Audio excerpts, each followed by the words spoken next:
Hello दोस्तों, मैं विकास दिवाकर स्वागत करता हूं आपका अपने यूट्यूब चैनल वीडी क्लासेस 7 में। दोस्तों, आज की क्लास का टॉपिक है हमारा इम्पोर्टेंट सूत्र, महत्वपूर्ण सूत्र जो क्षेत्रफल और आयतन की बात करेंगे, यानी कि 2D और 3D, यानी कि ये कि वृत्त का क्षेत्रफल क्या होता है और वर्ग का क्षेत्रफल क्या होता है, आयत का क्षेत्रफल उसका परिमाप क्या होता है, शंकु का, वृत्त का, सबका जितने भी क्षेत्रफल और आयतन होते हैं उनका हम इसमें सूत्र कवर करेंगे। ठीक है, जितने भी आकृतियां होती हैं सबके सूत्र हम इसमें कवर करने वाले हैं। ठीक है, तो चलिए सबसे पहले हम बात करते हैं वर्ग की आकृति कैसी कैसी होती है, उनकी कैसी शेप होती है, कितने डिग्री का कोण बनाता है, विकर्ण कितना होता है, उसमें सारे डिस्कशन इसमें करने वाले हैं। तो एक वीडियो आपके जितने भी ये क्षेत्रफल और आयतन के सवाल बनते हैं सारे इसमें कवर हो जाएंगे। ठीक है, तो चलिए शुरू करते हैं। सबसे पहले हमने लिया है वर्ग जिसकी चारों भुजाएं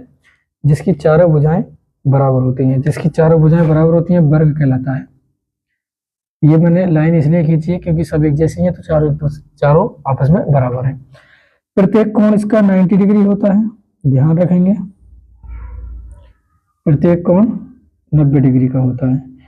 वर्ग का क्षेत्रफल अगर हम बात करें तो क्या होता है, तो वर्ग का क्षेत्रफल होता है पाई आर स्क्वायर, सॉरी वृत्त का होता है वो, वर्ग का क्षेत्रफल होता है भुजा स्क्वायर,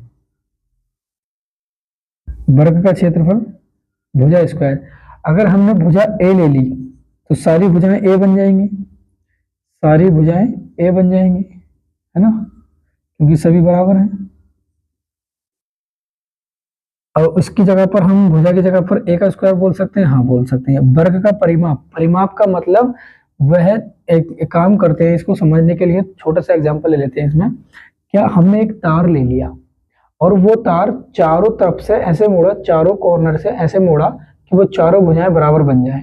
तो ये मान के चलो ये तार से बना हुआ है, ये कोई तार से बना हुआ है, तो तार कितना लगा मतलब ये कि उसकी कितनी लंबाई है। परिमाप का मतलब लंबाई, तो कितनी है लंबाई है 4a, क्योंकि एक भुजा प्लस भुजा फिर भुजा यानी कि a plus a plus a plus a कितना हो गया 4a।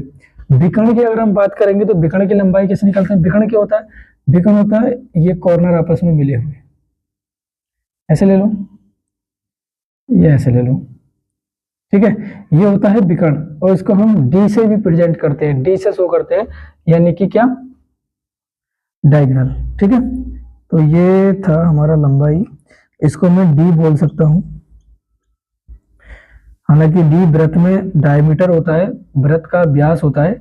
हम इसमें विकर्ण की लंबाई की बात करेंगे तो a√2 हो जाएगा। तो जो विकर्ण की लंबाई हमें निकालनी होगी तो वो कैसे निकालनी होगी, a√2 से निकालेंगे।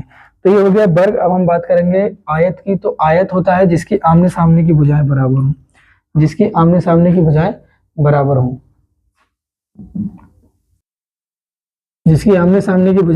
हों, वो आयत कहलाता है। ये इसके समान यानी कि इसके बराबर, ये इसके बराबर। अच्छा, इसमें भी प्रत्येक कोण 90 डिग्री का होता है। ये भी प्रत्येक कोण कितने डिग्री का होता है, 90 डिग्री का होता है। ठीक है, इसका हम अगर बात करें क्षेत्रफल की, पहले नंबर पर हम बात करें आयत का क्षेत्रफल।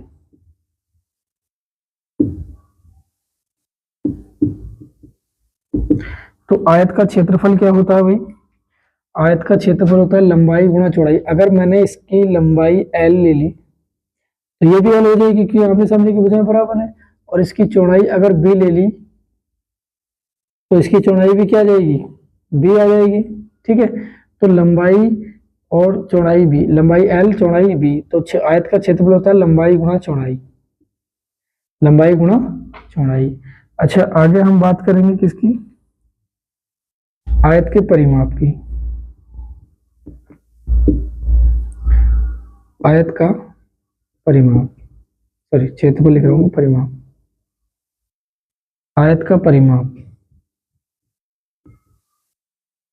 तो आयत का परिमाप कैसे निकालेंगे भाई, देखो डायरेक्ट मैं बता दूं, डायरेक्ट होता है 2 गुना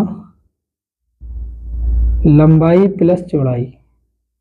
परिमाप का मतलब क्या, परिमाप का मतलब होता है ये जो भुजाएं हैं ये कितनी लंबी हैं, ठीक है।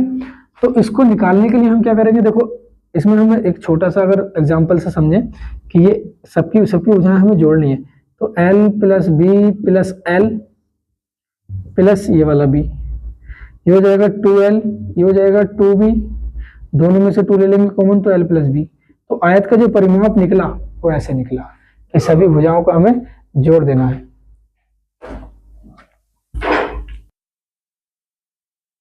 तीसरे नंबर पर अगर हम बात करें तो आयत का विकर्ण, आयत का विकर्ण या फिर आयत की लंबाई, नहीं मैं इसको ऐसे कर लेता हूं, विकर्ण की लंबाई, ठीक है। आयत की लंबाई ने लिख करके लिखूं वृत्त विकर्ण की लंबाई तो बेहतर रहेगा, विकर्ण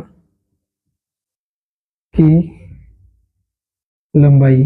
तो विकर्ण की लंबाई, तो विकर्ण की लंबाई कितनी होती है, रूट में L square plus V square, ठीक है। विकर्ण कौन सा, विकर्ण ये ऐसे ले लो या फिर ऐसे ले लो, ठीक है। ये विकर्ण है, विकर्ण की लंबाई ऐसे निकालेंगे, आयत के विकर्ण की लंबाई रूट में L square plus B square. चलिए अब हम बात करेंगे वृत्त की। तो वृत्त का पहले तो वृत्त की परिधि की बात कर लेते हैं।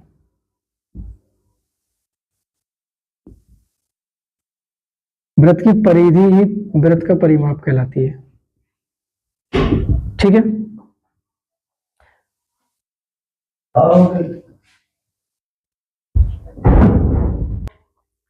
वृत्त की परिधि यानी कि परिमाप, वृत्त की परिधि और परिमाप एक ही होता है। ये जो वृत्त के केंद्र से बाहर की ओर ये जो चक्कर लगा है, ये जो चक्कर कितनी दूरी पर है, इसकी लंबाई कितनी है, इस चक्कर की लंबाई कितनी है, ये इसकी परिधि कहलाती है। तो परिधि क्या होती है, 2πr, ठीक है।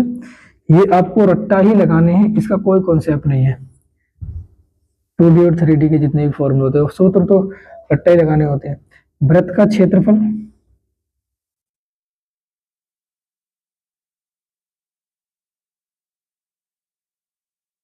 वृत्त का क्षेत्रफल πr स्क्वायर, πr स्क्वायर। वृत्त कैसा होता है, अगर हम बात करें किसी बेलनाकार भाग की, बेलनाकार तार की, तो उसका जो आधार होता है वो वृत्ताकार होता है, ठीक है। ये 2D आकृतियां होती हैं, इसमें लंबाई और चौड़ाई ही होगी, सामने से देखने पर ही आएगा, इसके चारों ओर हम नहीं देख सकते, ये चारों ओर फैली हुई नहीं होती है। चारों ओर का मतलब, जैसे मैं अगर बात करूं इसकी, जैसे मैं एक बात करूं एक सिक्के की, तो सिक्के के चारों ओर नहीं दे सकते हम, सिक्के के सामने आमने सामने देख सकते हैं, तो वो एक बेलनाकार सिक्का होता है। लेकिन अगर हम एक परत देखें उसकी आगे की, सामने की, तो वो कहलाएगा हमारा वृत्त। वो क्या कहलाएगा, हमारा वृत्त कहलाएगा, ठीक है। यानी कि इसके चारों ओर, इसके पीछे भी अगर कुछ होगा तो वो फिर वृत्त ना कहलाकर वो फिर वो गोल होगा। तो फिलहाल इसका आप स्क्रीनशॉट ले लीजिए। हम नेक्स्ट बात करेंगे किसकी, देखते हैं किसकी।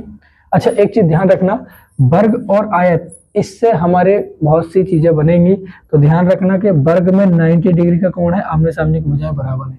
वर्ग में 90 डिग्री का कोण है और आमने सामने की भुजाएं बराबर है, इससे हमारा समचतुर्भुज बनने वाला है, ठीक है। अब आयत में भी 90 डिग्री है और आमने सामने की भुजाएं बराबर है। वर्ग में चारों भुजाएं बराबर है, आमने सामने की चारों भुजाएं बराबर है, आयत में आमने सामने की भुजाएं बराबर है और प्रत्येक कोण 90 डिग्री है, तो इससे हमारा समांतर चतुर्भुज बनेगा, ठीक है। तो वृत्त के तो 2 ही फॉर्मूले आपको याद रखने हैं, हालांकि वृत्त से कई सारे फॉर्मूले हम डिस्कस कर चुके हैं।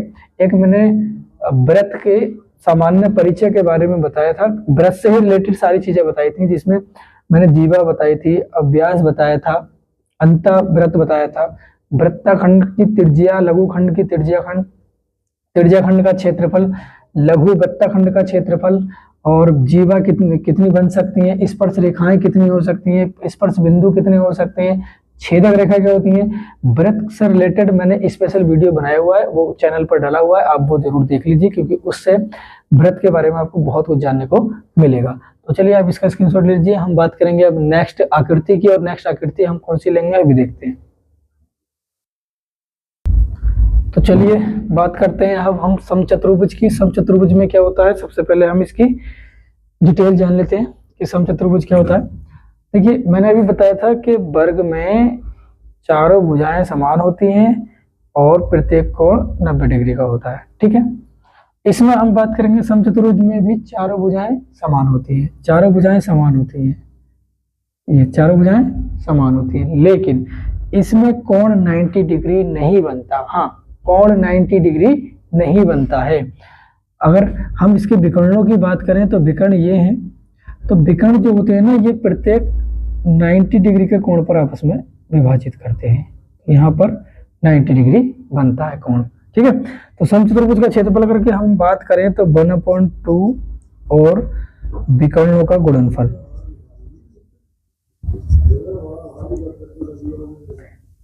विकर्णों का गुणनफल,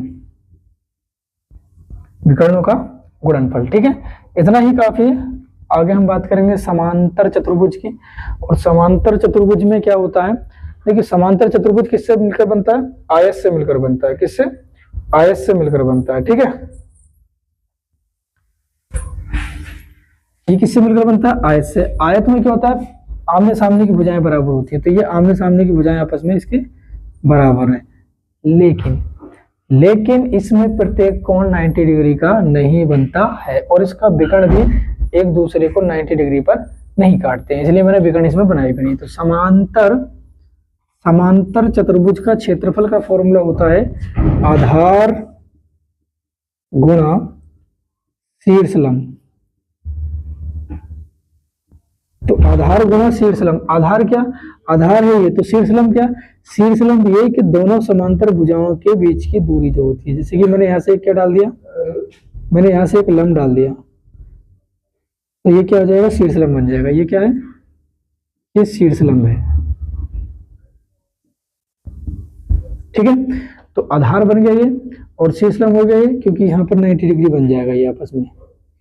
तो समांतर चतुर्भुज का जो क्षेत्रफल होता है वो आधार गुणा शीर्षलंब होता है। ठीक है, चलिए अब हम नेक्स्ट आकृति बना रहे हैं। नेक्स्ट आकृति हम बात करेंगे अब, तो ये मैंने बना दिया है समलंब। समलंब कैसा होता है, समलंब होता है, मैं एग्जांपल देता हूँ, उल्टे टब के आकार का, टब होता है ना, उल्टा कर देंगे तो समलंब बन जाएगा ये। अच्छा, इसमें होता क्या है, इसमें होता है ऊपर नीचे की, यानी कि आमने सामने की जो भुजाएं होती है ये समांतर होती है। ये कैसी होती है, समांतर, ये वाली भी, ये और ये आपस में कैसे होती हैं, समांतर होती हैं। ये कैसे होती हैं, समांतर, और इनके बीच की दूरी है।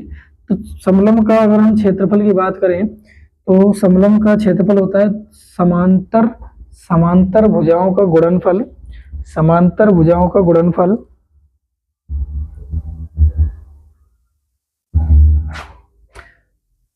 1/2 समांतर भुजाओं का गुणनफल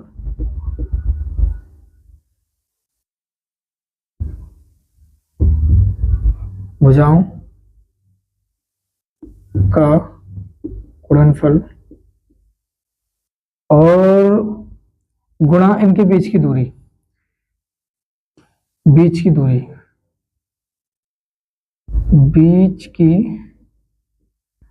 दूरी। ठीक है, समलंब का क्षेत्रफल होता है 1/2 समांतर भुजाओं का गुणनफल गुणा बीच की। तो ये हो गया है हमारा समलंब का क्षेत्रफल। समलंब का क्षेत्रफल फिर से समझ देता हूँ, 1/2 समांतर भुजाओं का गुणनफल, समांतर भुजा ये और ये, इन दोनों का गुणनफल। कोई ना कोई भुजा का मान जरूर दे रखा होगा, ये कुछ और दे रखा होगा, मान के चलो ये ए दे रखा है, ये बी दे रखा है ना, और इसकी जगह पर इनके बीच की दूरी मान के चलो कोई एक्स है। तो 1/2 समांतर भुजाओं का गुणनफल, समांतर भुजाएं हैं ये, इनका गुणनफल और इनके बीच की दूरी, यहाँ से लेकर यहाँ तक की जितनी बीच की दूरी होगी, मतलब ऊपर की और नीचे की जो भुजा है जो समांतर है, इनके बीच की कितनी दूरी होगी उनको गुणा में रखेंगे। तो ये हो गया समलंब का क्षेत्रफल। आप इसका स्क्रीनशॉट ले लीजिए। हम बात करेंगे अब नेक्स्ट आकृति की, और त्रिभुज की हम बात करेंगे अब। तो चलिए हम नेक्स्ट आकृति बात करेंगे, और इस आकृति में हम सबसे पहले देख लेते हैं त्रिभुज की आकृतियां, और इनके हमें क्षेत्रफल के सूत्र भी लिखने हैं। अच्छा, आप सोच रहे होंगे कि सर ने थंबनेल में तो 2D और 3D यानी कि क्षेत्रफल और आयतन, और बोर्ड पर भी लिखा है कि ये लिखा है क्षेत्रफल और आयतन के फॉर्मूले हमें निकालने हैं। तो अभी तक जितने भी हम कर रहे हैं ना वो 2D होते हैं। 2D बोलो तो 2 डायमेंशन, मतलब लंबाई और चौड़ाई वाले होते हैं। ठीक है, उसमें आयतन नहीं होता है, सिर्फ क्षेत्रफल होता है। आयतन नहीं निकलता है, सिर्फ क्षेत्रफल निकलता है, परिमाप होता है। ठीक है, तो अब जो हम ठोस पढ़ेंगे, जो 3D आकृतियां पढ़ेंगे, उसमें क्षेत्रफल भी होता है, आयतन भी होता है। ठीक है, और परिमाप भी होता है। तो हम बात करेंगे अभी त्रिभुज के। त्रिभुज कई प्रकार के होते हैं, कई प्रकार के त्रिभुज होते हैं। हम सिर्फ उन्हीं त्रिभुजों की बात कर रहे हैं जिनके सूत्र जरूरी हैं और महत्वपूर्ण है, उन्हीं के बारे में हम चर्चा इसमें कर रहे हैं। तो समबाहु त्रिभुज कैसे होता है भाई? तो समबाहु त्रिभुज की तीनों भुजाएं बराबर होती हैं, सबसे पहली प्रॉपर्टी। इसका प्रत्येक कोण कितने डिग्री का होता है? 60 डिग्री का। कैसे? क्योंकि जब तीनों भुजाएं बराबर होती हैं तो एक प्रमेय होती है कि जब त्रिभुज की भुजाएं बराबर होती हैं तो उनके सम्मुख कोण भी बराबर होते हैं। मतलब ये भुजा बराबर है तो इसके सम्मुख कोण ये हो गया, ये होगा, ये दोनों कोण भी आपस में बराबर होते हैं। ये कोण बराबर होगा तो ये भी, क्योंकि ये दोनों आपस में भुजाएं बराबर है, तो इसका मतलब तीनों कोण आपस में बराबर है। और तीनों कोण बराबर होने का मतलब क्या है? तीनों कोण बराबर होने का मतलब प्रत्येक कोण 60-60 डिग्री के। कैसे बता सकते हैं कि 60 डिग्री कोण? तो त्रिभुज के तीनों कोणों का योग 180 डिग्री होता है, राइट? ठीक है, त्रिभुज के तीनों कोणों का योग 180 डिग्री होता है। तीनों को बराबर बराबर तीन भागों में बांटना, मतलब सॉरी 180 डिग्री को बराबर बराबर तीन भागों में बांटना है। तो 3 से क्या कर दोगे? भाग कर दोगे। तो 180/3, 3 × 18 कितना आ गया? 60। तो प्रत्येक कोण कितनी डिग्री का होता है भाई? इसमें 60 डिग्री का होता है। ठीक है, अच्छा इसका हमें सूत्र लिखना होगा। तो समबाहु त्रिभुज का फॉर्मूला, समबाहु त्रिभुज का क्षेत्रफल क्या होता है? समबाहु त्रिभुज का क्षेत्रफल होता है √3/4 इंटू भुजा स्क्वायर। अच्छा, अगर भुजा मैंने ए ले ली तो प्रत्येक भुजा ए हो जाएगी। प्रत्येक भुजा, क्यों? क्योंकि तीनों बराबर है। समबाहु त्रिभुज का क्षेत्रफल होता है √3/4 गुणा भुजा स्क्वायर। भुजा को मैं ए लिख देता हूँ, चलो भुजा ही लिख देता हूँ मैं, कभी बाद में आप कंफ्यूज हो जाओ। भुजा कोई भी हो सकती है, ठीक है, भुजा स्क्वायर। अच्छा, ये फॉर्मूला सिद्ध भी करने को आता है। तो अगर आप कहें कि सर इसको सिद्ध भी करा दीजिए तो मैं इसको सिद्ध भी करा दूंगा, लेकिन उसके लिए आप कमेंट कर देंगे, कमेंट कर दोगे, कमेंट में ये लिख देना कि सर समबाहु त्रिभुज का सूत्र निगमन कर दीजिए या फिर सिद्ध करा दीजिए, तो मैं करा दूंगा, क्योंकि 9th क्लास में ये कराया जाता है सिद्ध। बात करेंगे समद्विबाहु त्रिभुज की, तो जिसकी दो भुजाएं समान हो, है ना, उसे समद्विबाहु त्रिभुज कहते हैं। और अगर इसके बीच में से एक शीर्ष से लंब डाल दिया जाए, एक शीर्ष से लंब डाल दिया जाए, तो जिसमें आधार और लंब हो, जिसमें आधार और शीर्ष लंब हो, यानी कि लंब हो, तो उसका क्षेत्रफल क्या होता है? उसका क्षेत्रफल क्या होता है? ये तो समबाहु त्रिभुज का हो गया। तो सिंपल त्रिभुज भी कह सकते हैं इसको, है ना, त्रिभुज का क्षेत्रफल जिसमें आधार और लंब हो, कोई भी दुनिया का कोई भी त्रिभुज जिसमें आधार और लंब हो, जिसमें आधार और लंब हो, उसका सूत्र हम निकालेंगे। उसका सूत्र हम लिखेंगे 1/2 आधार गुणा ऊंचाई। आधार गुणा ऊंचाई, आधार गुणा ऊंचाई यानी कि लंब, आधार गुणा लंब, आधार गुणा लंब, आधार गुणा लंब, यही होता है। ठीक है, समकोण त्रिभुज की बात करें तो बच्चे कंफ्यूज होते हैं कि सर समकोण त्रिभुज कैसा होता है? तो ऐसा होता है, 90 डिग्री होता है, ठीक है, और इसके सामने वाली जो भुजा होती है वो कर्ण होती है। इसका तो डिस्कशन हमने कई बार किया है। क्यों किया है इसका डिस्कशन? क्योंकि त्रिकोणमिति जो चैप्टर हमने पढ़ा है कक्षा 10th में, उसमें ज्यादातर इसका यूज हुआ है ना। ये आधार हो गया, ये लंब हो गया, ये कर्ण हो गया, और 90 डिग्री के ठीक सामने वाला कर्ण होता है, तो लंब और आधार ये हो गया। अच्छा, आधार और लंब आपस में बदल सकते हैं, इसको आधार मान लो, इसको लंब मान लो, कोई दिक्कत नहीं है, ठीक है, लेकिन जो सीधा होता है, जो ऊपर होता है, उसको लंब मान लेते हैं, एक नेचुरल, है ना। तो इसका फॉर्मूला क्या होता है, सूत्र क्या होता है इसका? तो इसका भी यही होता है, समकोण त्रिभुज का क्षेत्रफल, क्योंकि इसमें तो ऑलरेडी आधार और लंब होता है ना, इसमें हमें लंब डालना पड़ता है, इसमें आधार और लंब होता है। तो समकोण त्रिभुज का क्षेत्रफल क्या होता है? यही होता है सेम, 1/2 आधार गुणा लंब, यानी कि ऊंचाई, यानी कि ऊंचाई। ओके, तो त्रिभुज के जितने भी सूत्र बन सकते थे वो हमने इसमें कवर कर लिए हैं। अब हम बात करेंगे ठोस की, यानी कि 3D आकृति की, ठीक है। तो 3D आकृति में हम किस किस की बात करेंगे? सबसे पहले घन की बात करेंगे, घनाभ की बात करेंगे, फिर फिर बेलन की बात करेंगे, शंकु की, फिर इस तरह से गोले की, सबकी आकृतियों की हम बात करेंगे और सभी के हम फॉर्मूले भी लिखेंगे। तो इसका आप स्क्रीनशॉट ले लीजिए। तो चलिए अब हम बात करेंगे ठोस की। इसमें क्षेत्रफल आयतन दोनों होंगे, ठीक है।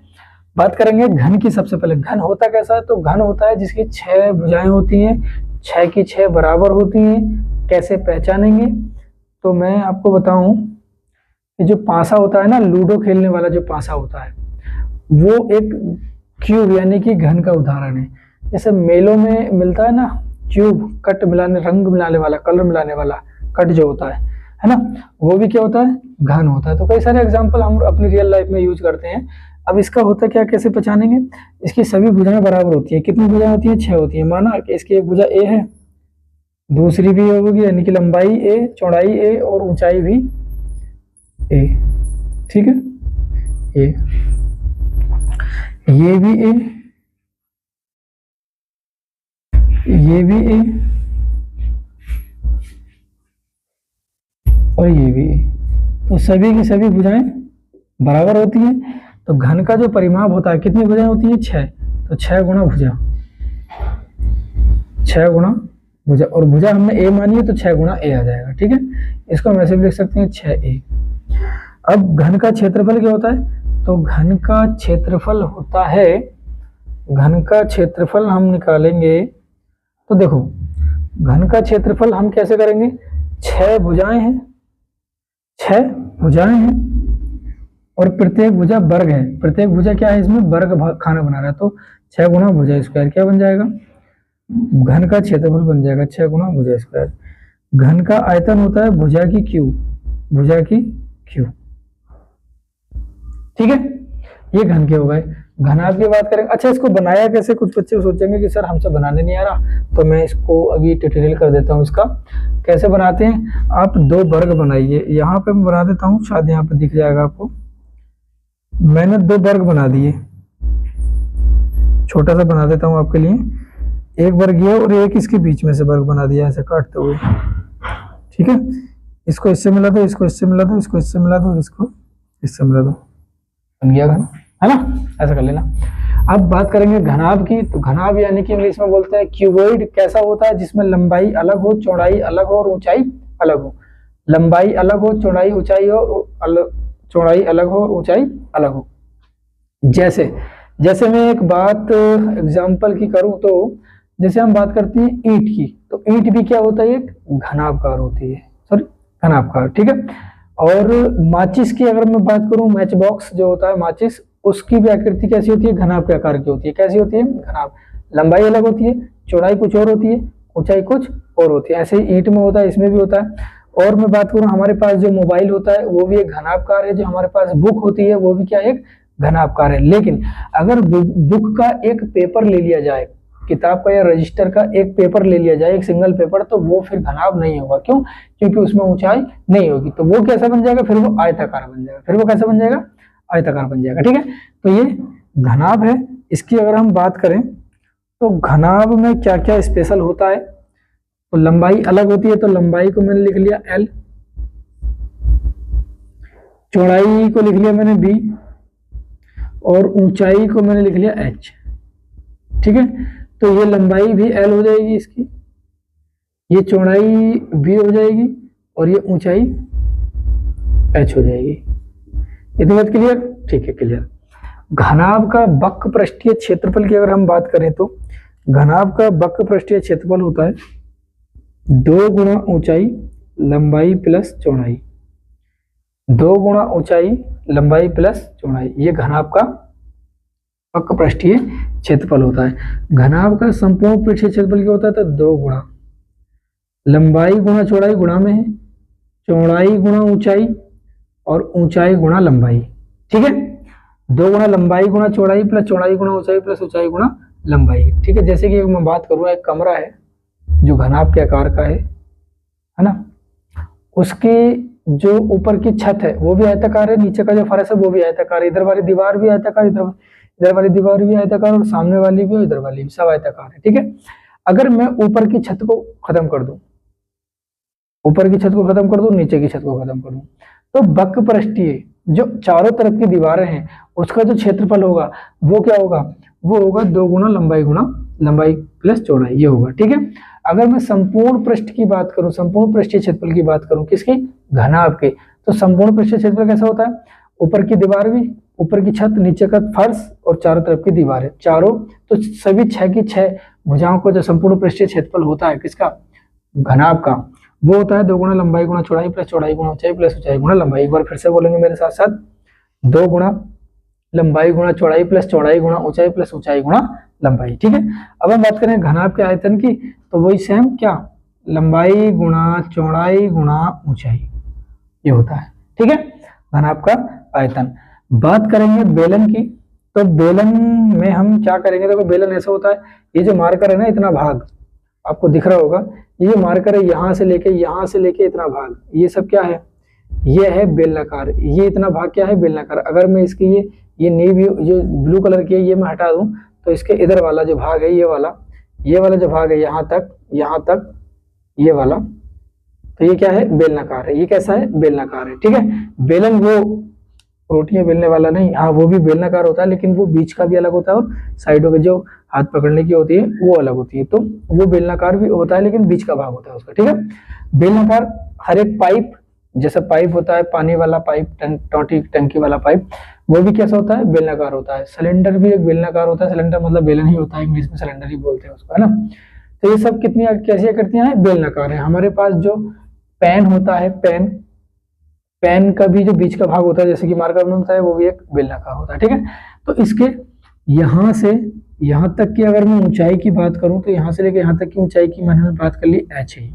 अच्छा, इसका जो यहाँ से लेकर यहाँ तक है, व्यास भी कुछ ना कुछ होगा, तो व्यास मैंने ले लिया 2r, तो त्रिज्या कितनी हो जाएगी, तो यहाँ से लेकर यहाँ तक की त्रिज्या कितनी हो जाएगी भाई, r हो जाएगी, त्रिज्या r हो गई। ठीक है, ये भी इसकी त्रिज्या है, यहाँ से लेकर यहाँ तक कितनी हो जाएगी, r। ठीक है, तब हम बात करेंगे किसकी, बेलन के वक्र पृष्ठीय क्षेत्रफल की।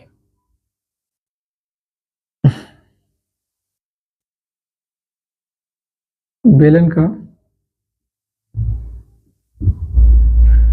वक्र पृष्ठीय क्षेत्रफल, वक्र पृष्ठीय क्षेत्रफल का मतलब वक्र पृष्ठीय क्षेत्रफल,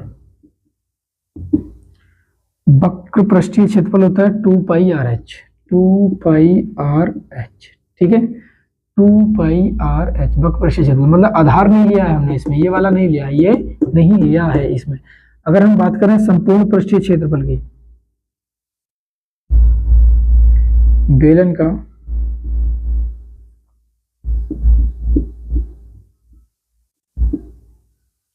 संपूर्ण पृष्ठीय क्षेत्रफल,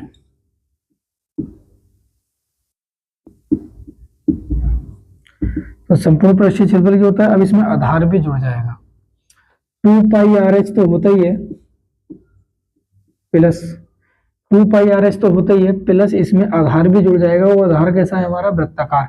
मैंने बताया था जब मैंने वृत्त अभी फॉर्मूला लिखा था वृत्त का और समझाया था, तब मैंने बताया था कि किसी भी बेलन, मैंने इतने डिटेल में नहीं बताया, लेकिन बताया था कि आधार का क्षेत्रफल वृत्त होता है। तो ये जो बेलन का आधार है ये है वृत्ताकार, और वृत्त का क्षेत्रफल क्या होता है, पाई आर स्क्वायर, तो इसमें पाई आर स्क्वायर और जुड़ जाएगा। तो फॉर्मूला क्या बन जाएगा, तो फॉर्मूला बन जाएगा, इसमें से हमने ले लिया pi r common, 2 pi r, sorry ऊपर का भी 2 pi r square, 2 pi r square, नीचे का भी ऊपर का भी जुड़ जाएगा ना, तो 2 पाई आर स्क्वायर जुड़ जाएगा।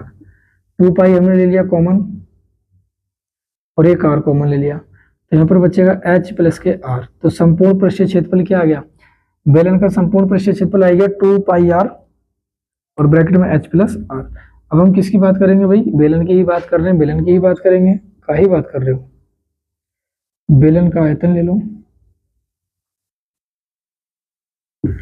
तो बेलन का आयतन क्या होता है भाई, pi r square h, pi r square h, ध्यान रखना इसको, पाई आर स्क्वायर एच, ये आगे हमारे काम देगा।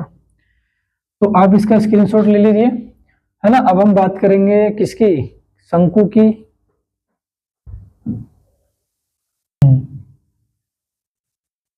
तो अब बात करेंगे हम शंकु की, गोला की और अर्धगोला की। शंकु कैसा होता है भाई, शंकु होता है हैप्पी बर्थडे टू यू वाली टोपी का, जैसे हैप्पी बर्थडे टू यू वाली जो वो होती है ना कैप, उसके आकार में, वो शंकु के आकार की होती है। और जैसे वो आइसक्रीम खाते हैं ना बर्फ वाली, जिसमें बर्फ डालते हैं, तो वो भी एक शंकु होता है ना। और मैं बताऊं और क्या होता है, जैसे भुट्टा देखा है, भुट्टा मक्का वाला भुट्टा, वो भी कैसा होता है, शंकु के आकार का होता है। मैं बात करूं पेन की नीब की, पेन की नीब की, ये तो इतना ये जो भाग है, ये यहां से जो मुड़ा हुआ है ऐसे, ये भी क्या है, एक शंकु के आकार का है। ठीक है, तो चलिए अब हम बात करेंगे, शंकु की आकृति हमने जान ली है। और इसमें दो ऊंचाइयां होती हैं, इसमें दो ऊंचाई होती है, एक तो ये बिल्कुल सीधी होती है ना। तो यहां से लेके यहां तक जो सीधी ऊंचाई होती है, इसको हमने ले लिया h। ये क्या है, h है। ये क्या है भाई, h है। और इसकी ये जो यहां से ऐसे जो होती है ऐसे, इसको l बोलते हैं। ये क्या होती है, ये होती है तिर्यक ऊंचाई। ये क्या होती है, तिर्यक ऊंचाई। त्रिज्या वही है सेम, और त्रिज्या r। तो अब क्षेत्रफल की बात कर ले हम। शंकु का क्षेत्रफल,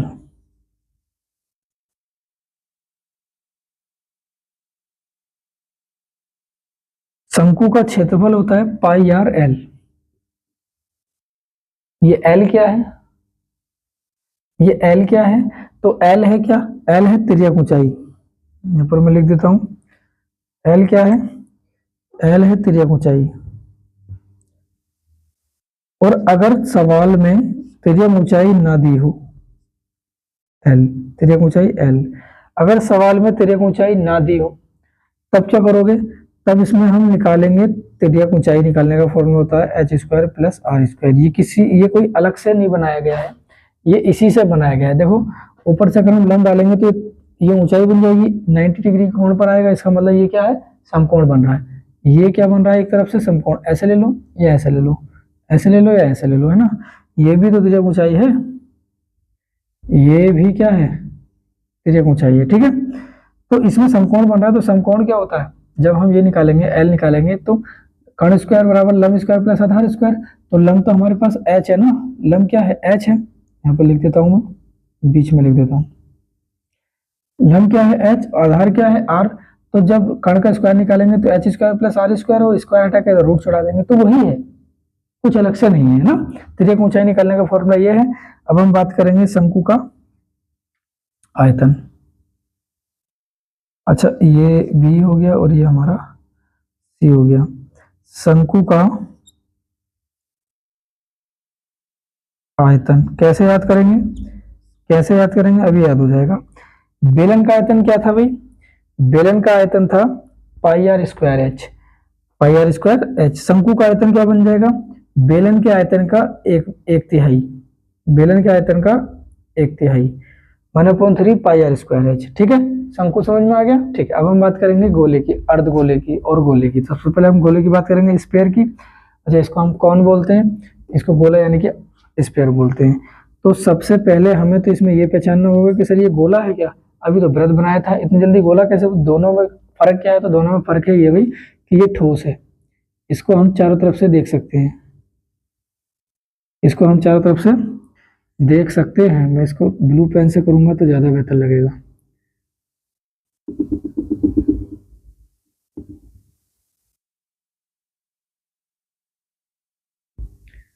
अब ये बन गया क्या, गोला। ठीक है, इसको हम चारों तरफ से देख सकते हैं। तो गोले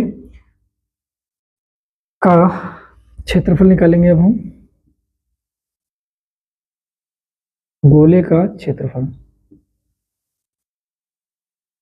क्या होता है, 4 पाई आर स्क्वायर। गोले का आयतन क्या होता है भाई, इंपोर्टेंट है ये, फिजिक्स में भी यूज होता है। गोले का क्षेत्रफल नहीं, गोले का आयतन, गोले का आयतन 4/3 पाई आर की क्यूब, याद रखना भाई। ठीक है, अब हम बात करेंगे अर्धगोले की। तो इसको हमने काट दिया बीच में से, और काट दिया तो हम कैसे करेंगे अब, जैसे ये था इसको हमने बीच में से काट दिया, तो ये आधा गोला बन गया अलग, आधा गोला बन गया,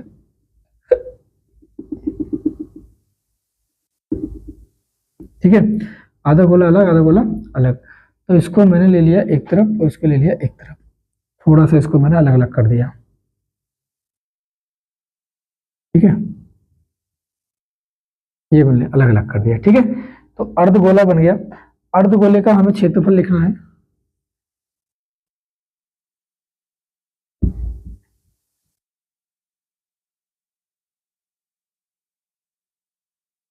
अगर आप इन फॉर्मूलों को 2 से 3 बार रिवाइज करेंगे और बिना देखे लिख के देखेंगे 2 से 3 बार, 100% आपको ये याद हो जाएंगे।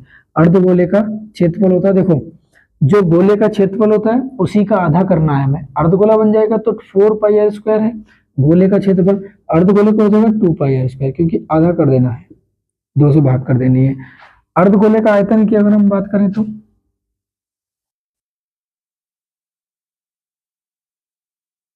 अर्धगोले का आयतन, तो अर्धगोले का आयतन क्या होता है भाई, गोले का आयतन होता है 4/3πr², अर्धगोले का हो जाएगा 2/3πr²,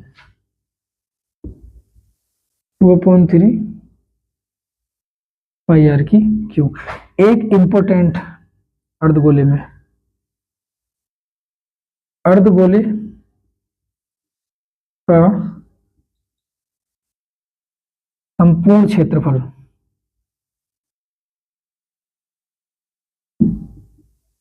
संपूर्ण क्षेत्रफल, संपूर्ण का मतलब देखो ये तो गोले का पूरे का क्षेत्रफल यही हो गया संपूर्ण का, लेकिन अर्धगोले में क्या होता है, इसको मैं फिर से ऐसे कर देता हूं, आधा भाग है ना तो 2 भागों में बढ़ जाएगा। अगर अर्धगोले को मैं अलग बना देता हूं, फिर भी एक छोटा सा चित्र में अलग बना देता हूं अर्धगोले का, मैं बन जा क्यों चल रहा है,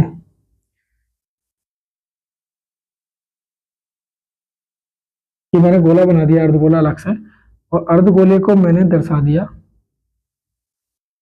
ऐसे, है ना।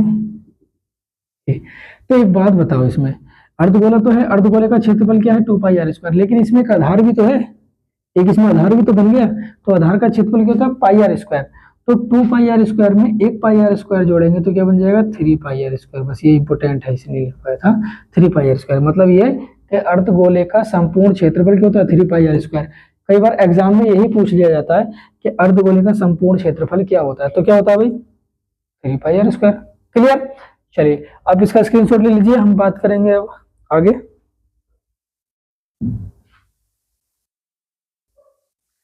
तो आई होप इसका स्क्रीनशॉट आपने ले लिया होगा। तो अब बात करेंगे हम नेक्स्ट क्लास में, नेक्स्ट वीडियो में एक नए टॉपिक के साथ। ये क्लास आपको कैसा लगा आप जरूर बताइए कमेंट में, एक कमेंट जरूर कीजिए आप, और क्लास अच्छा लगा तो लाइक कर दीजिए, चैनल पर नए हैं तो सब्सक्राइब कर लीजिए, अपने यार दोस्तों में शेयर कीजिए। बहुत इंपॉर्टेंट क्लास है और बहुत टाइम भी लगा है इसको समझाने में भी और सारी आकृतियां बनाने में भी। तो थैंक यू सो मच।